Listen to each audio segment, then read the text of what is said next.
नमस्कार, आप देख रहे हैं जीडी न्यूज नेटवर्क। मैं हूं आपके साथ अनुष्का शुक्ला। उत्तर प्रदेश की सियासत से इस वक्त की बहुत ही बड़ी खबर सामने आ रही, जो सीधे तौर पर राज्य की ग्रामीण राजनीति और आने वाले समय में बनाने वाली मिनी सरकार से जुड़ी है। उत्तर प्रदेश में त्रिस्तरीय पंचायत चुनाव को लेकर लंबे समय से बना संयम अब धीरे धीरे खत्म होता नजर आ रहा है। योगी सरकार ने सूबे के समय कानूनी रूप से मजबूत चुनाव कराने की दिशा में एक बेहद महत्वपूर्ण बड़ा कदम उठा लिया है। इस बड़े फैसले के बाद राज्य सरकार के 75 जिलों में चुनावी हलचल तेज हो गई है। सीधा असर आने वाले समय में राज्य की मुख्यधारा की राजनीति पर भी पड़ना तय माना जा रहा है। उत्तर प्रदेश सरकार ने राज्य कैबिनेट की बैठक में एक बेहद अहम प्रस्ताव को मंजूरी देते उत्तर प्रदेश राज्य स्थानीय ग्रामीण निकाय समर्पित पिछड़ा आयोग के गठन का रास्ता साफ कर दिया। यह कदम पूरी तरह से सुप्रीम कोर्ट और इलाहाबाद हाई कोर्ट के उन कड़े निर्देशों के अनुपालन में उठाया गया है, जिसमें स्थानीय निकाय चुनाव के अन्य पिछड़ा वर्ग यानी ओबीसी आरक्षण को सुचारू और पारदर्शी तरीके से लागू करने की बात कही गई थी। दरअसल इस साल मार्च के महीने में एक याचिका पर सुनवाई के दौरान इलाहाबाद हाई कोर्ट ने इस आयोग के गठन को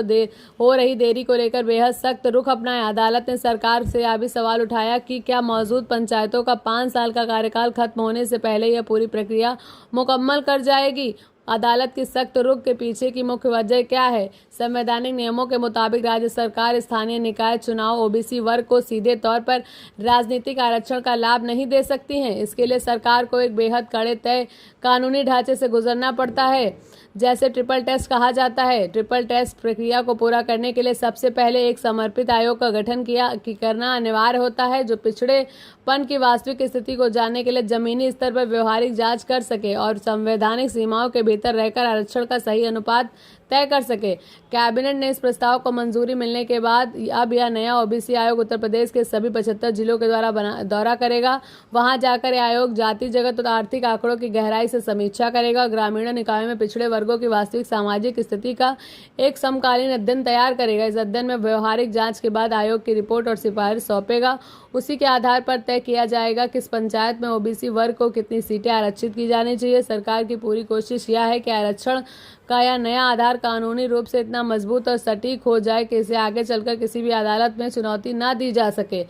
अगर इस पूरी कवायद के राजनीति सामाजिक महत्व को समझे तो उत्तर प्रदेश में पंचायत चुनाव का पैमाना बेहद विशाल होता है, जिसमें ग्राम पंचायत, क्षेत्र पंचायत, जिला पंचायत के अलग अलग स्तरों के मिलकर कुल 8 लाख से भी ज़्यादा पद शामिल होते हैं। पिछले चुनाव के आंकड़ों बताए कि राज्य की 58,000 से अधिक ग्राम पंचायतों में, 8,226 क्षेत्र पंचायतों में और 75 जिला पंचायतों में लाखों जनप्रतिनिधि चुनकर आते हैं। हालांकि तकनीकी और कानूनी रूप से स्थानीय चुनाव राजनीतिक पट्टियों को आधिकारिक प्रतीत यानी सिंबल पर नहीं लड़े जाते हैं, लेकिन जमीन पर स्तर पर इन प्रतिनिधियों का बहुत बड़ा राजनीतिक रसूख होता है। साल 2027 में होने वाले उत्तर प्रदेश विधानसभा चुनाव से ठीक पहले इन पंचायत चुनाव को भी राष्ट्रीय और क्षेत्रीय पार्टी अपनी ज़मीनी ताकत पर रखने और गांव में अपना जनाधार मजबूत करने के सबसे बड़े जरिए के रूप में देख रही हैं। यही वजह है कि चुनाव तारीखों का औपचारिक ऐलान न होने के बावजूद इस आयोग का गठन के साथ ही उत्तर प्रदेश की पूरी सियासत का अध्ययन अब इसी जमीनी चुनाव पर टिक गया है। इस बड़े प्रशासनिक और कानूनी फैसले के बाद अब साफ है, उत्तर प्रदेश में मिनी सरकार के गठन की उल्टी गिनती शुरू हो चुकी है।